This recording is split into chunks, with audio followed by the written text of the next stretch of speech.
Hello everybody.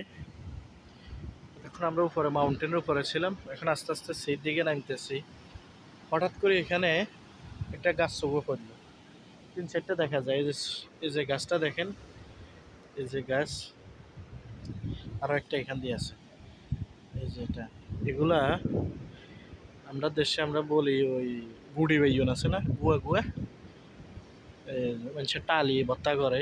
নোয়াখালীর ভাষা আমরা বুট্টি বেগুন না গুড়ি বেগুন কয় এই গাছগুলা। সে কখনো এখান থেকে সোলাই নেওয়া হয় নাই। এগুলা নাকি বাত্তা টাত্তাগুলো খুব স্বাদ। যাই হোক, নাম জানলে আপনারা কমেন্টে জানাবেন আপনাদের বিভিন্ন জেলা বা বিভিন্ন ডিস্ট্রিক্টে এগুলো কি বলে।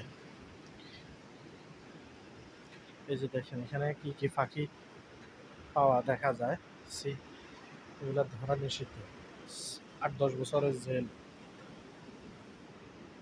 সচরাচর এগুলো কেউ ধরেও না। যখন আমরা আস্তে আস্তে ব্রিজ দিয়ে নামতেছি, খুব সুন্দর একটা ব্রিজ করছে, এটা অসাধারণ। এই যে 5টা দেখেন, এখান থেকে তো ময়লার পানি টানি নামে। আর সি খুবই অসাধারণ। সাগরের কাছে আসলে, আমি সাউথ আফ্রিকা যে এলাকাতে থাকি বা যে ওয়েস্টে থাকি, ওয়েস্টার্ন কেপ প্রভিন্স আছে, বিভিন্ন জায়গায় আছে, এগুলোতে সিটিতে আমি একদম ট্যুরিজম এলাকায় থাকি। এইদিকে একটু চোর ডাকাত বা গ্যাংস্টার এগুলো কম। অন্যান্য জায়গায় তো ভয়ঙ্কর অবস্থা। যাক, 2-4 টাকা কম কামাইলেও আল্লাহ আলহামদুলিল্লাহ শান্তিতে রাখছে। মাঝে মধ্যে সাগরের কাছে আসি, বসে থাকি, বাতাস টাতাস খাই। যখন টাউনে আসা হয় বা বাজার করতে আসি, আমি যেখানে থাকি ওইখান থেকে টাউনে আসতে এত 7-8 মিনিট লাগে গাড়ি নিয়ে। আর সির এখানে আসতে 15-20 মিনিট লাগে।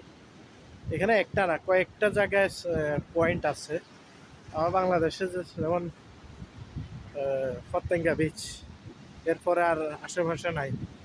এখানে নাইজনাতে 4-5টা পয়েন্ট আছে, ওয়াটার ফ্রন্ট আছে, নাইজনা হেড আছে, টিজেন আছে, এটাতে বলে ব্যান্ট্রাইন, আবার সেসফিল্ড। হ্যাঁ, অনেকগুলো সি আছে। দেখেন আপনারা, অসাধারণ ভাই।